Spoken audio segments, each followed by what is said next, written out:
السلام عليكم ورحمة الله وبركاته. ازيكم حبايب قلبي؟ عاملين ايه؟ وحشتوني كتير قوي، بحبكم في الله. هنعمل النهاردة وصفة حلوة قوي قوي بمناسبة دخول الشتاء وريحة الشتاء الجميل. هنعمل التريليتشي او القشطوطة بطريقة سهلة وبسيطة جدا، ومكونات وحاجات موجودة عندنا في البيت، مش هتاخد مننا مقادير كتير. هنخش على الوصفة بتاعتنا. اللهم صلي وسلم عليك يا حبيبي يا رسول الله.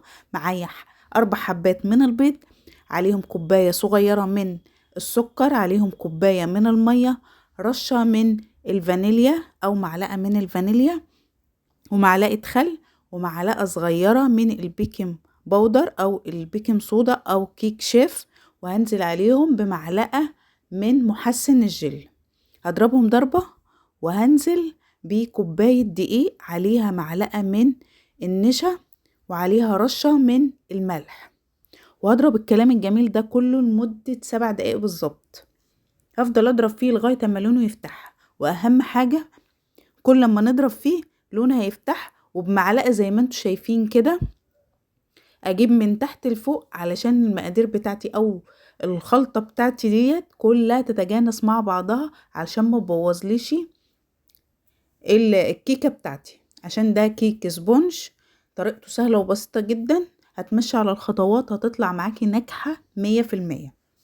شايفين ما شاء الله فتحت وبقت حلوة قوي. معايا صينية دهنها معلقة سمنة زي ما انتوا شايفين كده. ممكن تصغري الصينية بتاعتك شوية عن كده، او تعملي المقاس الاصغر من كده.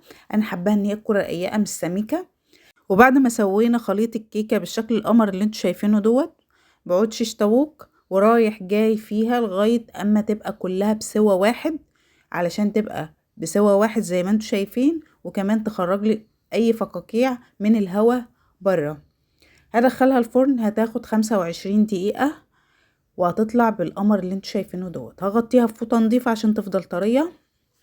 ومعايا على النار طاسة، كوباية الا ربع من السكر، وهسيبهم يتكرملوا لغاية اما السكر بتاعي يسيح معايا بالشكل القمر اللي انتوا شايفينه دوت.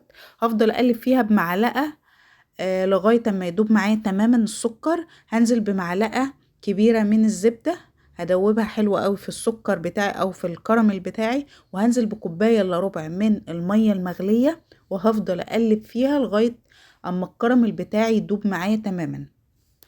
زي ما انتوا شايفين كده ما شاء الله حلوة قوي واقتصادية جدا، وطعمها في منتهى الروعة. لو وصلت معايا للنقطة ديت ومش مشتركة معايا، ياريت تشتركي وتفعلي زر الجرس على الكل عشان يوصلك كل جديد. وياريت لايك وكومنت حلو كده، نصلي على رسولنا الكريم. وهنكمل بقية وصفتنا زي ما انتوا شايفين كده. انا ضفت ربع كوباية من المية، عليهم معلقة من النشا. اهم حاجة ان احنا ندوبها حلوة قوي علشان ما تتكتلش معانا، وافضل اقلب فيها لغاية اما توصل بالقوام اللي انتوا شفتوه معايا. وهسيبها كده على جنب تهدى وتبرد خالص، علشان لما نحطها على الكريم شانتيه ما تسيحش الكريم شانتيه. معايا كوباية من الكريم شانتيه، عليها معلقتين من السكر، عليهم كوباية مية ساقعة متلجة فيها قطع من التلج، علشان تخليلي قوام الكريم شانتيه بتاعي حلو. هفضل اضرب فيها لغايه اما تتماسك معايا بالشكل القمر اللي انتوا شايفينه دوت. وجبت الكيكه بتاعتي قلبتها بالقمر اللي انتوا شايفينه دوت.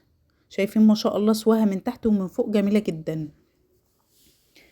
قلبتها وسقيتها كوبايه من الحليب كبيره، وسبتها 10 دقايق تشرب الحليب بتاعها. ونزلت عليها بالكريم شانتيه، ونزلت عليها بصوص الكراميل اللي انتوا شايفينه القمر دوت.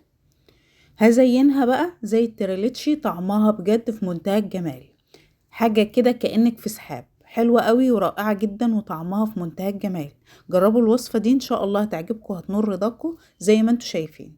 وهزينها بخطوط من الكريم شانتيه بالشكل القمر اللي انتوا شايفينه دوت، بعود من الشيش طاووق او خلة الاسنان رايح جاي، علشان تديني شكل القشطوطة القمر اللي انتوا شايفينها دي. ما شاء الله بألف هنا، طعمها في منتهى الجمال. ربنا يحسن ما بين ايدينا جميعا، ونعمل الافضل والاحسن لاولادنا. ما تنسوناش بلايك وكومنت حلوة كده، واشوفكم في فيديو جديد ان شاء الله على خير. والسلام عليكم ورحمة الله وبركاته.